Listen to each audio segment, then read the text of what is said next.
Hi, everyone. I wanted to talk about a really important topic, which is empathy in design.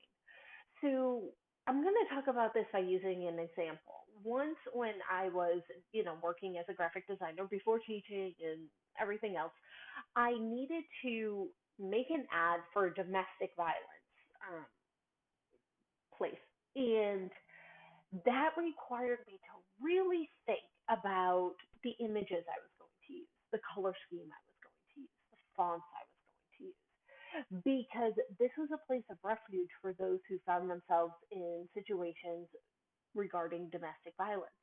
I needed to make sure that the tone of the piece reflected that it was somber, that the colors were muted, that it had a hopeful feel to it. It didn't have a fun and jovial feel to it.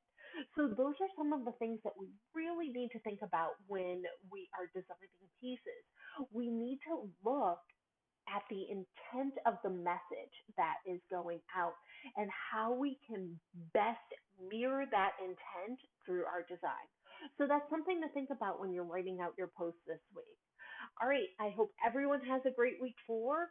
Remember, it's a hard deadline on Sunday night at midnight, and reach out if you need help. Have a great day.